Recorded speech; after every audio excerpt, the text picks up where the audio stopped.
ওকে, looks like unfortunately আজকে আমি recording on করতে ভুলে গেছি। এনিওয়েজ,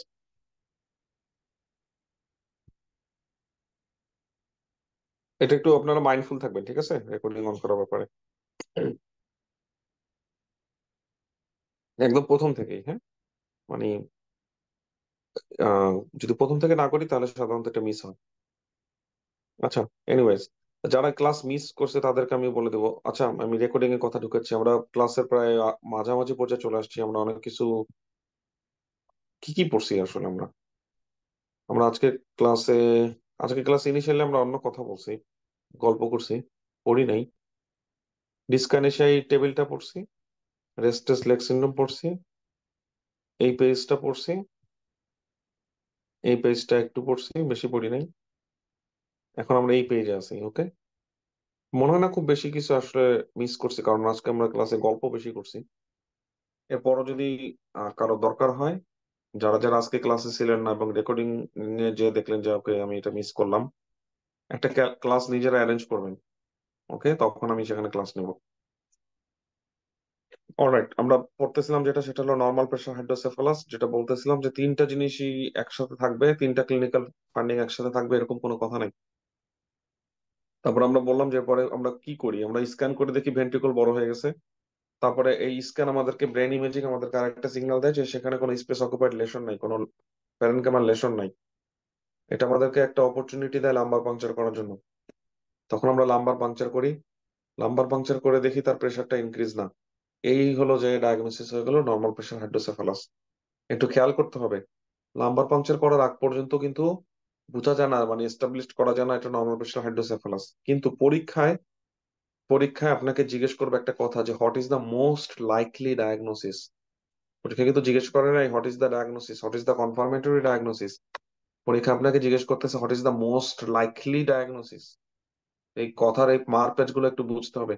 যেহেতু বলতেছে মোস্ট লাইকলি ডায়াগনোসিস, তখন আপনি এটা অ্যাড করতে পারবেন যে ওকে ঠিক আছে, normal pressure hydrocephalus.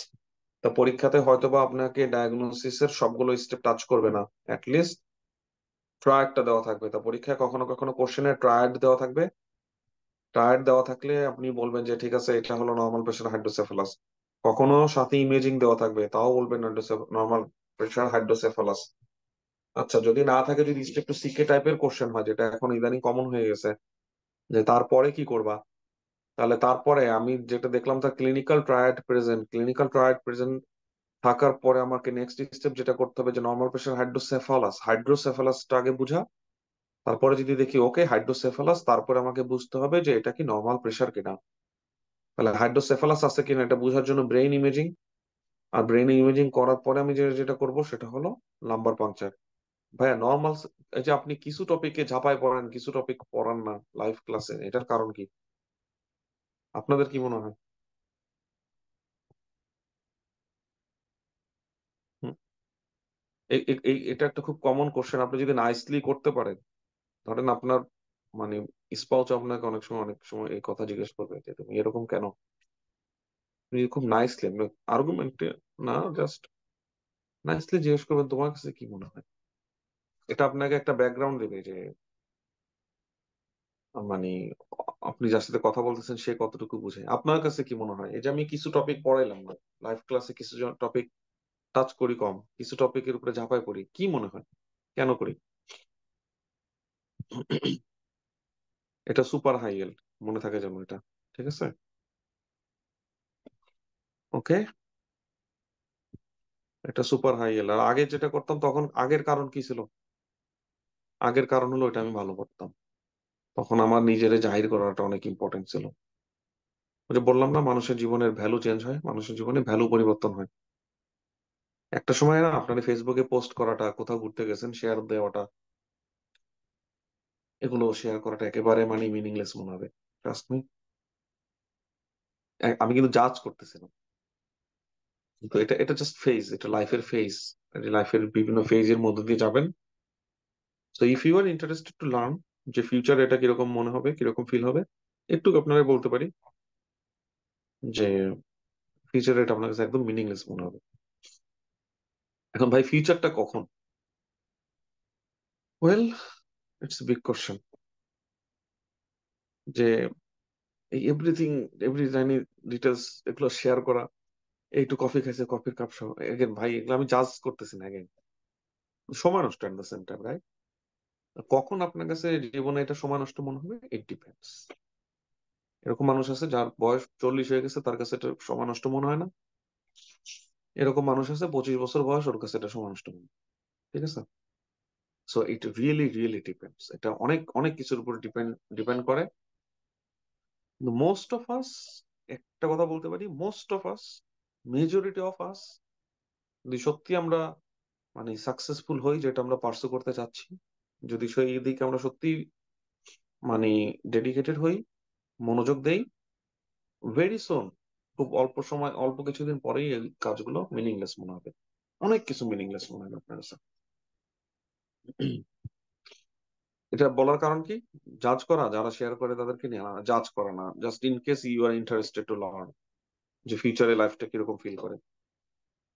Non communicating hydrocephalus, non communicating হাইড্রোসেফালাসটা ইউএসএফএল অনেক লাইক করে, স্পেশালি একটা লেভেলের অবস্ট্রাকশন ওরা খুবই লাইক করে, সেটা হলো সেরেব্রাল অ্যাকুইডাক্ট। সেরেব্রাল অ্যাকুইডাক্ট এটা লাইক করে কারণ কি, সেরেব্রাল অ্যাকুইডাক্ট লাইক করে হলো কনজেনিটালি এই জায়গায় অবস্ট্রাকশন থাকা most common location, number one. Number two, USFL আরেকটা জিনিস লাইক করে, ক্যান্সার, টিউমার, এগুলো ইউএসএফএল লাইক করে। পিনিয়াল গ্ল্যান্ড টিউমার যদি হয়, সে সেরেব্রাল অ্যাকুইডাক্টকে কম্প্রেস করে। ওকে। এক্স ভ্যাকিউ ভেন্ট্রিকুলোমেগালি, এক্স ভ্যাকিউ ভেন্ট্রিকুলোমেগালি মানে হলো আগে ভেন্ট্রিকল বড় হয়েছে, ভেন্ট্রিকল বড় হওয়ার পরে সেটা এখন ফ্লুইড দিয়ে ফুলফিল হয়েছে, এটাকে বলা হয় ভেন্ট্রিকুলো এক্স, কি বলে, এক্স ভ্যাকুয়াম ভেন্ট্রিকুলোমেগালি। ভেন্ট্রিকল কেন বড় হবে? অ্যাকচুয়ালি ভেন্ট্রিকল হলো আমাদের ফ্রি স্পেস। ফ্রি স্পেস বাইরে যাবে কখন, যখন ব্রেন প্যারেনকাইমার পরিমাণ কমে যাবে। ব্রেন প্যারেনকাইমার পরিমাণ কমে যাবে কখন, প্রিভিয়াস স্ট্রোক অথবা any kind of neuro degenerative disease. আলাদা করবো কি করে? তার মানে ব্রেনের এই স্পেস গুলো কি শুধু ব্রেনের মাঝখানে যেখানে ভেন্ট্রিকল আছে ওখানে বাড়বে, আশেপাশে বাড়বে না? না, আশেপাশেও বাড়বে। তার মানে তার সালকাই গুলো প্রমিনেন্ট হয়ে যাবে। মাল্টিপল স্ক্লেরোসিস, আচ্ছা, টাকা ফেরতের কথা হচ্ছে না আজকে, কেউ জিজ্ঞেস করলেন না যে টাকা ফেরত কোন জায়গায় আছে? টাকা ফেরত আছে পার্কিনসন ডিজিজে, টাকা ফেরত আছে হান্টিংটন ডিজিজে, টাকা ফেরত আছে আলজাইমারে, টাকা ফেরত আছে আহ ক্রেসফিল্ডে, টাকা ফেরত দিব না। টাকা ফেরত আছে ইডিওপ্যাথিক ইন্টারক্রেনিয়াল হাইপারটেনশনে। একটা কোশ্চেন কনফার্ম, ভাই নিউরো থেকে এত কোশ্চেন, ইয়েস, 280টা কোশ্চেন, না অনেক কোশ্চেন পাওয়া যায়। ঠিক আছে, এগুলো থেকে টাকা ফেরত বলতে মেইন পরীক্ষা এবং এনবিএমই দুইটা মিলে, বুঝছেন?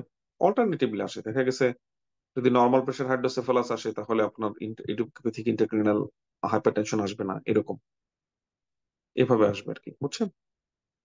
কিছু কিছু আছে ইন্ডিপেন্ডেন্ট, যেমন ইন্ডিপেন্ডেন্টলি টাকা ফেরত, মাল্টিপল স্ক্লেরোসিস এরকম। মাল্টিপল স্ক্লেরোসিসও টাকা ফেরতের কাজ। মাল্টিপল স্ক্লেরোসিস পড়ানোর সময় আমি একটা কথা বলছিলাম যে spread in time and space. এটা সবাই বুঝছেন আশা করি। মাল্টিপল স্ক্লেরোসিস থেকে step one, step two, step two থেকে স্টেপ থ্রি সব জায়গায় আসবে। ওকে।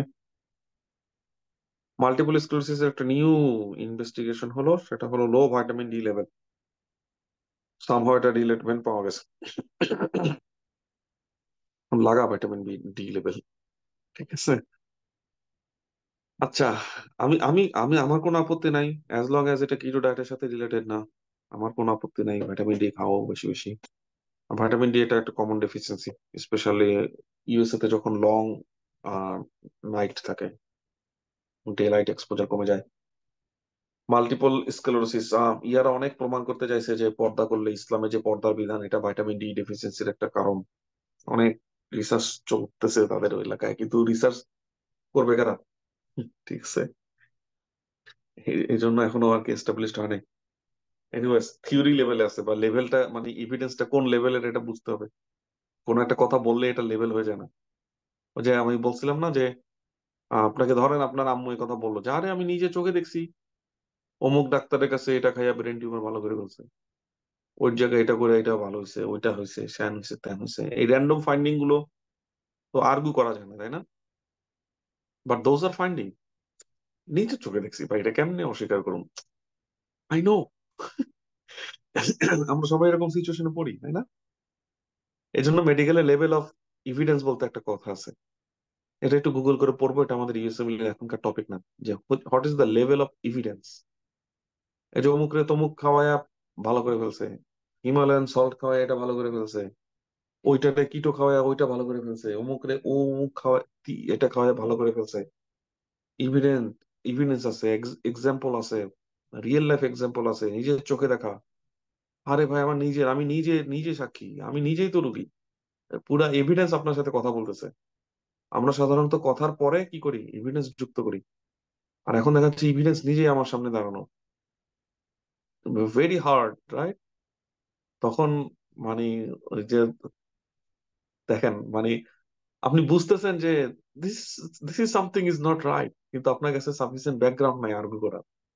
তখন কিন্তু খুব বিরক্ত লাগে ভাই, আমি জানি ওই যে অস্বস্তিটা, এই অস্বস্তির কথাটা মনে রাখবেন। এই অস্বস্তিটা মানে হলো যে যখন মানে আপনি একটা জিনিস সম্পর্কে জানবেন, সাফিসিয়েন্ট নলেজ থাকবে, তখন আপনাকে জিনিসগুলো ইরিটেট করবে না। কিন্তু ওই জিনিসটা আপনাকে ইরিটেট করতেছে কারণ আপনি এটা ডিফেন্ড করার মতন আপনার নিজের কাছে নিজের ইয়ে নাই, এক্সপ্লানেশনটা নাই। ওকে, তো এটার এক্সপ্লানেশন যেহেতু কথা প্রসঙ্গে আসছে সেটা বলি। এটাকে বলা হয় level of evidence. Okay, alright. Level of evidence মনে হয় আমি বায়োস্ট্যাটিস্টিক্স ক্লাসে পড়াইছি। আর বায়োস্ট্যাটিস্টিক্স ক্লাসে যদি না পড়াই থাকি, তাহলে আমি রিসার্চের একটা ট্রেনিং নিয়েছিলাম, সেই রিসার্চের ট্রেনিং এ ভালোভাবে এক্সপ্লেন করছি। লাগবে কিনা জানা না, এটার জন্য জাস্ট একটু গুগল করলেই হবে। ওকে, মাল্টিপল স্ক্লেরোসিস এর মধ্যে ওরা আবার পার্টিকুলার কয়েকটা ফাইন্ডিং খুব পছন্দ করে, যেমন অপটিক নিউরাইটিস। অপটিক নিউরাইটিস নিয়ে যখন আপনার কাছে আসবে তখন আপনাকে কনফিউজড হয়ে যাবে টেম্পোরাল আর্টারাইটিস এর সাথে, ঠিক আছে? অর্থাৎ একটা ভ্যাসকুলাইটিস এর সাথে এটাকে কনফিউজ করে ফেলবে, আলাদা করতে হবে যে তার আদার ফাইন্ডিংস কি, তার এজ গুলো কি কি। মাল্টিপল স্ক্লেরোসিস এর আরেকটা ফাইন্ডিংস ওরা খুবই পছন্দ করে, সেটা হলো ইন্টারনিউক্লিয়ার অপথ্যালমোপ্লেজিয়া। এই দুইটা জিনিস ওরা খুবই পছন্দ করে। মাল্টিপল স্ক্লেরোসিস এর ট্রিটমেন্ট নিয়ে ওরা কিছু জিনিস পছন্দ করে, মাল্টিপল স্ক্লেরোসিস এর ফাইন্ডিংস নিয়ে ওরা কিছু পছন্দ করে। কখন আমরা সিএসএফ এ দেখবো, কখন আমরা এমআরআই দেখবো, এমআরআই তে আমরা কি দেখতে পাবো, সিএসএফ এ আমরা কি দেখতে পাবো। ওকে, ওরা আরেকটা জিনিস পছন্দ করে সেটা হলো টেম্পারেচার, হট টেম্পারেচারের সাথে সিমটমের সম্পর্কগুলো কি কি। আরো একটা জিনিস যেটা পছন্দ করে সেটা হলো রিল্যাপসিং এবং রিমিটিং এই প্যাটার্নটা হয়, অর্থাৎ spread over time and space, এই জিনিসটা ওরা খুবই পছন্দ করে। কিছু জিনিস আপনাকে পরীক্ষায় সরাসরি জিজ্ঞেস করবে না, কিন্তু আপনাকে ক্লু হিসেবে থাকবে সিনারিওতে। আপনারা জানেন ইউএসএমএল সিনারিও বেসড পড়ালেখা। সেটা হলো ইলেকট্রিক শক লাইক সেন্সেশন যখন নেক ফ্লেকশন করে, এটা নিউরোজেনিক ব্লাডার পরীক্ষা আসতেও পারে, নাও আসতে পারে। তো আপনাকে এগুলো জিজ্ঞেস করবে, দেখা যাবে যে আপনাকে হয়তো বা অন্য কোনো কারণে নিউরোজেনিক ব্লাডার জিজ্ঞেস করতেছে, তখন এটার সাথে জুড়ে দিবে স্পাইনাল কর্ড ছিল, সরি মাল্টিপল স্ক্লেরোসিস ছিল। ট্রিটমেন্ট নিয়ে যখন জিজ্ঞেস করবে তখন ট্রিটমেন্ট নিয়ে অনেক কথা জিজ্ঞেস করবে। একটা হলো রিল্যাপসে কি ট্রিটমেন্ট দিব, অ্যাকিউট কন্ডিশনে কি ট্রিটমেন্ট দিব, অ্যাকিউট প্রলাপস মানে ইয়া যেটা হয়েছে, ফ্লেয়ার যেটা হয়েছে, অ্যাকিউট ফ্লেয়ারে আমি কি ট্রিটমেন্ট দিব, মেনটেনেন্সের জন্য আমি কি ট্রিটমেন্ট দিব যেন ফ্লেয়ার গুলো না হয়, এবং পার্টিকুলার জিনিসকে আমি টার্গেট করতে চাই, for example spasticity, spasm, muscle spasm, এটাকে আমি টার্গেট করতে চাই, তখন আমি কি টার্গেট কি দিয়ে ট্রিটমেন্ট করব, পেইনটাকে আমি কি দিয়ে টার্গেট ট্রিটমেন্ট করব। ওকে, সো ট্রিটমেন্ট নিয়ে পরীক্ষা যেটা আসবে সেটা হলো তিনটা চারটা প্যাটার্ন থেকে আসবে। এটা হলো ডিজিজ মডিফাইং, অর্থাৎ ডিজিজটাকে আমি চাই না এটা এরকম কন্টিনিউ হোক। আবার অ্যাকিউট ফ্লেয়ার হয়েছে, এখন আমি কি করব, কিছু পার্টিকুলার সিমটম আমি ডেভেলপ করছি, সেটাকে আমি কিভাবে কন্ট্রোল করব, এক্সট্রিমলি ইম্পর্টেন্ট। অসমোটিক ডিমাইলিনেশন সিন্ড্রোম, টাকা ফেরতের সিন্ড্রোম। অসমোটিক ডিমাইলিনেশন সিন্ড্রোম থেকে ইউএসএমএল step two C K, ইউএসএমএল step 1, step 3, এবং ডিউরিং রেসিডেন্সি যদি কোশ্চেন ফেস না করেন ফোন দিবেন, রেসিডেন্সিতে যুক্ত ফোন দিবেন। আর যদি রেসিডেন্সিতে ওঠার পর আপনার এই কোশ্চেন করে, আমার একটা মেসেজ দিন যে ভাই রেসিডেন্সিতে কোশ্চেনটা জিজ্ঞেস করছে, আপনি পড়েছিলেন। আমি আশা করি আমি পড়ানোর আগে আপনারা এটা পড়ে ফেলছেন। অসমোটিক ডিমাইলিনেশন সিন্ড্রোম জিনিসটা কি, দুইটা জিনিস বেড়াচেরা লাগবে আপনার কাছে। একটা হলো সোডিয়াম হাই থেকে লো র্যাপিডলি গেলে কি হয়, লো থেকে হাই র্যাপিডলি গেলে কি হয়। অ্যাকিউট ইনফ্লামেটরি ডিমাইলিনেটিং পলিনিউরোপ্যাথি, আবার আরে ভাই টাকা দিতে দিতে গরিব হয়ে যাচ্ছি আমি। এখানেও টাকা ফেরতের সিনড্রোম এটা। গিলেনবেরি সিনড্রোম, ঠিক আছে? গিলেনবেরি সিনড্রোম থেকে একটা কোশ্চেন আসার সম্ভাবনা আছে। চার্কট ম্যারিটো ডিজিজ থেকে মানে ওরকম টাকা ফেরতের কোশ্চেন না, কিন্তু আসতে পারে। টো ফান্ডিংটা মনে রাখবো, প্যাসকেভাস কথাটা মনে রাখবো, তাহলে হবে। প্রোগ্রেসিভ মাল্টিফোকাল লিউকোএনসেফালোপ্যাথির বেসিক কম্পোনেন্টটা কি? সেটা হলো ল্যাটেন্ট জেসি ভাইরাসের ইনফেকশন। এই ল্যাটেন্ট জেসি ভাইরাসটা রিঅ্যাক্টিভেটেড হয়ে যায় যে কোনো ধরনের ইমিউনোসাপ্রেসিভ কন্ডিশনে। সেই ইমিউনোসাপ্রেশনটা হতে পারে পোস্ট অর্গান ট্রান্সপ্লান্টেশন থেরাপিউটিক ইমিউনোসাপ্রেশন। এই ইমিউনোসাপ্রেশনটা হতে পারে সেকেন্ডারি টু অ্যানাদার ডিজিজ।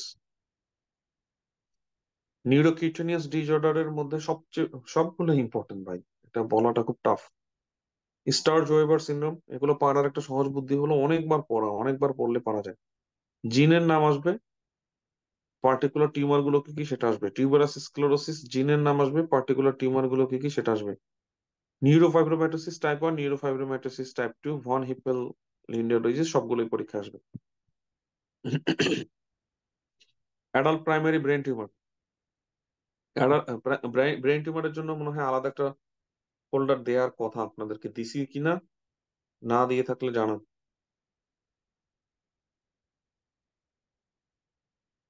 মানে রেকর্ডেড ক্লাসের মধ্যে যেই ফোল্ডারটা, এটার মধ্যে কি ব্রেন টিউমারের জন্য আলাদা ফোল্ডার আছে নাকি নাই? আলাদা ফোল্ডার থাকা লাগবে, যদি আলাদা ফোল্ডার না থাকে তাহলে বুঝতে হবে দেওয়া হয়নি। পুরো ব্রেন টিউমারের জন্য ডেডিকেটেড লেকচার আছে। লুকস লাইক না, আছে মনে হচ্ছে। হুম, আছে আছে। আছে তাই না? হুম। ব্রেন টিউমারের জন্য ইমেজিং আসে সাধারণত গ্লিওব্লাস্টোমার। ইমেজিং আসে গ্লিওব্লাস্টোমার, আর এমনি হিস্ট্রি দিয়ে প্রেজেন্টেশন দিয়ে আসে মেনিনজিওমার। আমি এত ডিটেলস পড়েছি, এটার কারণ হলো যে এটার বিগ পিকচারটা যদি জানা থাকে, নেভিগেশনটা যদি জানা থাকে, তখন পিক করাটা সহজ হয়ে যায়। পরীক্ষা সবচেয়ে বেশি আসবে গ্লিওব্লাস্টোমা, মেনিনজিওমা, পিটুইটারি অ্যাডেনোমা, সোয়ানোমা। এই তিন চারটা জিনিস সবচেয়ে বেশি আসবে। কিছু কিছু কন্ডিশন আপনাকে পিক করতে হবে যেটা। ও, আরেকটা আসবে ক্রেনিওফ্যারেঞ্জিওমা, ওরা ক্রেনিওফ্যারেঞ্জিওমা অনেক পছন্দ করে। কিছু কিছু সিচুয়েশন আপনাকে পুশ করবে, আপনার মুখ থেকে বের করবে যে বলো কোনটা মোস্ট কমন টিউমার। যেমন আপনাকে বলবে একটা pediatric case, most common primary brain টিউমারটা কি? তাহলে most common primary brain tumor হলো পাইলোসাইটিক অ্যাস্ট্রোসাইটোমা, বিলো টেন্টোরিয়াম সেরেবেলি। আর আপনাকে যদি বলে দেয় যে পাইসি malignant brain tumor, malignant brain tumor মানে ইন পার্টিকুলার, এই কথাটা যদি এইভাবে বলে, তখন আসবে মেডুলোব্লাস্টোমা। তো চেষ্টা করবেন প্রাইমারি ব্রেন টিউমার এই কথা যদি বলে, পাইলোসাইটিক অ্যাস্ট্রোসাইটোমা কথাটা বলার। হার্নিয়েশন সিনড্রোমের মধ্যে সবচেয়ে বেশি ইম্পর্টেন্ট যেটা, সবচেয়ে বেশি ইম্পর্টেন্ট কোনটা? সবচেয়ে বেশি ইম্পর্টেন্ট হলো আঙ্কাল হার্নিয়েশন বা ট্রান্সটেন্টোরিয়াল হার্নিয়েশন। ট্রান্সটেন্টোরিয়াল হার্নিয়েশন যদি হয়, তখন সে কোন ক্রেনিয়াল নার্ভকে এফেক্ট করে, এবং এই ক্রেনিয়াল নার্ভকে সে পেরিফেরাল সাইড থেকে এফেক্ট করতেছে। সবার আগে আপনি কি দেখতে পাবেন? তার ক্ষেত্রে যদি আমি হেমিপ্যারেসিস পাই, মোস্ট কমনলি আমি কোথায় হেমিপ্যারেসিস পাবো? এই কথাগুলো এই জায়গার মধ্যে সবচেয়ে বেশি important. Motor neuron sign, upper motor neuron lesion, lower motor neuron lesion, সবগুলো সুপার ডুপার ইম্পর্টেন্ট। আগামীকালকে আমরা স্পাইনাল কর্ডের লেশন থেকে পড়াবো। তারপর আগামীকালকে ক্লাসটা হবে আমাদের নিউরোলজি শেষ ক্লাস, ইনশাল্লাহ। ঠিক আছে?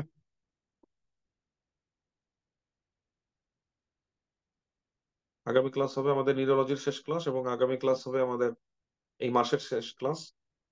তারপরে আমরা যে কাজটা করব সেটা হলো রেমাটোলজি পড়বো। রেমাটোলজি পড়লে একটা সুবিধা আছে, একই সাথে অনেক কিছু ডিফারেন্সিয়াল ডায়াগনোসিস গুলো করতে পারবেন। এবং সেন্ট্রাল নার্ভাস সিস্টেমের সাথে যে কম্পোনেন্ট জুড়ে থাকে সেটা হলো peripheral nervous system. Peripheral nervous system গুলো, সেই আহ, সেই পেরিফেরাল নার্ভাস সিস্টেম গুলো রিমাটোলজিতে কভার করা হয়। আর লিঙ্ক নিয়ে একটা কথা বলি, ঠিক আছে? অ্যাগেন সবসময় একটা কথা বলি, নেভার মানে মানে নিজের ইনএফিসিয়েন্সি কোথাও কখনো কারো কাছে প্রুফ করবেন না, এগুলো এফেক্ট করে। গ্রুপে যখন কোনোভাবে লিঙ্ক শেয়ার করা হয়, নিজের কাছে সেভ রাখবেন। এই এতটুকু ডিসিপ্লিন অথবা এতটুকু কম্পিটেন্স এই স্টেজে সবার কাছ থেকে আর কি এক্সপেক্টেড। এবং আমাদের বর্তমান আমরা এরকম একটা যুগে আছি যেখানে নিজেকে ট্রেনিং করানোটা খুব কঠিন কিছু না। এটা হইতে পারে ভাই আমি মাইক্রোসফট ওয়ার্ড পারি না, এটা হইতে পারে আমি কিভাবে গুগল ড্রাইভের লিঙ্ক, গুগল ড্রাইভ কি আমি ফ্যামিলিয়ার না, এটা আমি বলবো না এটা হইতে পারে না, হইতে পারে। আমাদের জন্য এখন ইউটিউব এবং গুগল জিনিসটা এত কমন হয়ে গেছে, একটু সার্চ দিবেন যে গুগল ড্রাইভটা কিভাবে ইউজ করে। তা যখনই আপনাদের সাথে কোন একটা লিঙ্ক আমি শেয়ার করব, আমি জানি আমাদের সবার ফোনে যেটা থাকে, আমাদের একটা জিমেইল অ্যাকাউন্টে আমরা যদি লগ ইন করা থাকি, বা আমি যখন এই লিঙ্কটাতে যখন ক্লিক করব তখন আমাকে সে জিজ্ঞেস করবে যে তুমি এটা কিভাবে ওপেন করতে চাও। তখন আপনি আপনার একটা ইমেল আইডি, জিমেল আইডি জুড়ে দিয়ে সেই আইডি দিয়ে ওপেন করবেন। ঠিক আছে? আচ্ছা, ওপেন করলেন, করার পরবর্তীতে আপনি যখন নিজ থেকে আপনি আপনার সেই ড্রাইভে অ্যাক্সেস করবেন, যে ধরেন আপনি অন্য কোনো লিঙ্কের মাধ্যমে গেলেন না, আপনি আপনার সেই গুগল ড্রাইভের সেই অ্যাপটা খুঁজে বের করলেন, সেই অ্যাপে ক্লিক করলেন। অ্যাপটা ক্লিক করার পরে সেখানে একটা অপশন থাকে শেয়ার্ড উইথ মি, আমার সাথে যা যা শেয়ার করা হয়েছে, আপনি যদি সেটাতে ক্লিক করেন, সেই ওয়েতেও আপনি কি হয়, সেই ওয়েতেও আপনি পেয়ে যান যে আপনার সাথে কি কি লিঙ্ক শেয়ার করা হয়েছে, আপনার সাথে কি কি কন্টেন্ট শেয়ার করা হয়েছে সেটা পান। এটা একটা ওয়ে, এটা হলো সবচেয়ে বেস্ট ওয়ে। তারপরে এটা সবচেয়ে বেস্ট ওয়ে, সবচেয়ে স্মার্ট ওয়ে খুঁজে বের করা।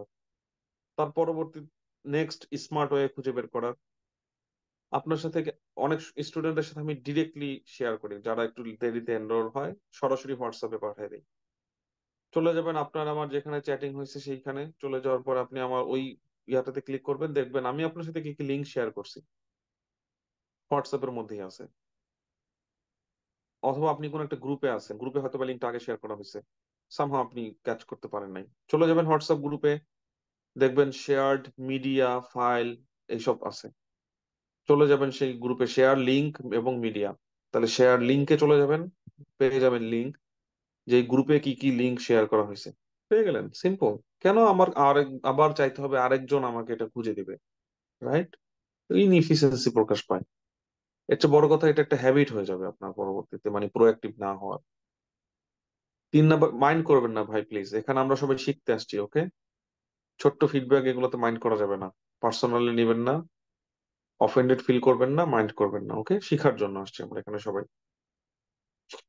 3 নাম্বার ওয়ে হলো কনভেনশনাল ওয়ে, যে না, আমার আমি ওই দুইটা স্মার্ট ওয়েতে আমি যাব না।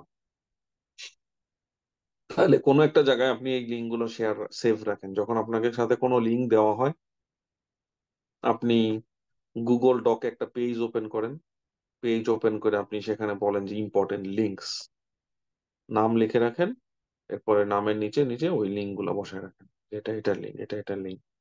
নেক্সট টাইম সেগুলো সেগুলো খুঁজে বের করেন। এগুলো কঠিন কিছু না ভাই, ঠিক আছে? একটু চেষ্টা করতে হবে, চেষ্টা করলে কঠিন কিছু না। তা ঠিক আছে, সবাইকে অসংখ্য এগেন আমি কিন্তু বলছি, মানে মাইন্ড খাওয়া যাবে না। শিখতে আসলে চামড়া মোটা থাকতে হয়, শিখতে আসছে এখানে, আমাদের শিখাটা হলো মানে গোল। আর ইউএস এর মেডিকেল প্র্যাকটিস, মেডিকেল ইয়া কেন কঠিন জানেন? কঠিন একটা বড় কারণ হলো এখানে ইলেকট্রনিক মেডিকেল রেকর্ড। আপনাকে সুপার কম্পিটেন্ট থাকতে হবে, আপনাকে সুপার রিসোর্সফুল হতে হবে, মানে সুপার কম্পিটেন্ট থাকতে হবে কম্পিউটার ম্যানেজমেন্টে, সফটওয়্যার ম্যানেজমেন্টে, এগুলোতে সুপার সুপার কম্পিটেন্ট হতে হবে। আরেকটা ব্যাপার হলো অনেক প্রোঅ্যাক্টিভ হতে হবে। মানে এক জিনিস দুইবার চাবেন কোন জায়গায়, মাসুম ভাইয়ের আমি জানি, আমার নিয়ে এটা অনেকে অনেকের ইয়া আছে, অনেকে বলেন যে এটাতে রেগে যাওয়ার কি আছে, বা ইয়া হয় মাসুম ভাই ওভার রিয়েক্ট করে। মাসুম ভাই ওভার রিয়েক্ট করে তো রেসিডেন্সিতে আসেন, আল্লাহ রেসিডেন্সি পাওয়া। ঠিক আছে, একটা মানুষকে এক কোশ্চেন দুইবার করে দেখেন, সমস্যা নাই, তখন বলিয়েন আমি ওভার রিয়েক্ট করি কিনা। এটা এটা একটা হ্যাবিট, এটা আমি চাই আপনারা ফুললি প্রিপেয়ার্ড হন, শুধুমাত্র ইউএসএমএল তে ভালো হন, শুধুমাত্র পড়ালেখা ভালো হন, যেটা বাংলাদেশের একটা সমস্যা। বাংলাদেশের একটা স্যার, হে স্যার হয়ে গেছে, প্রফেসর হয়ে গেছে, মানে মোবাইলটাও টিপতে পারে, হে খালি মোবাইলটাতে কল রিসিভ করতে পারে আর মানে কল করতে পারে, বুঝছেন? এই ধরনের ঢং, এই ধরনের ফ্যাশন, এগুলো ইউএস তে টিকবে না। একদম ইনএফিসিয়েন্ট হিসেবে মার্ক হয়ে যাবেন, অ্যানয়েড হয়ে যাবে, হবে মানুষজন আপনার প্রতি। আপনি, ও অ্যানয়েড হয়েছে এটা কারণ আপনার আবার মুখ কালা হবে, এতে কলেজিয়ালিটি নষ্ট হবে, ইভেনচুয়ালি আপনার যে আস্তে আস্তে আস্তে আস্তে আস্তে নিচে নামবে। আর আপনারা তো জানেনই ফেসবুকে কি শেয়ার হয়। ফেসবুকে শেয়ার হয় রেসিডেন্সি পাইছি, ফেসবুকে শেয়ার হয় না, রেসিডেন্সি থেকে আমার বাইর করে দিছে। বুঝছেন? এর জন্য অনেক important. Be mindful, be proactive. Okay, thank you. আমি জানি আপনি বলতে পারেন যে খালি একটা লিঙ্ক চাইছি, এতগুলি কথা শোনাই দিল ভাইয়া। Again, don't take it personally, we need to grow. আমিও এরকম ছিলাম, আমরা এক ধরনের কালচার থেকে আসি, এখানকার কালচারটা কমপ্লিটলি ডিফারেন্ট। এই জন্য আর কি এগুলো বলি যখন সিচুয়েশন আসে। সো আমি কাউকে পয়েন্ট আউট করি না, এটা আমরা, হ্যাঁ, আমরা সবাই প্রোঅ্যাক্টিভ হওয়ার চেষ্টা করি। Thank you. আসসালামু আলাইকুম। হ্যাঁ মানে, ভেরি অনেস্ট, এক লিঙ্ক আমার কাছে দুইবার চাইলে আমি খুব অ্যানয়েড হই। ইনসাইড আমি মানে খুবই বিরক্ত হই। একদম অনেস্টলি বললাম এটা। চাবেন না, বেটার না চাওয়া।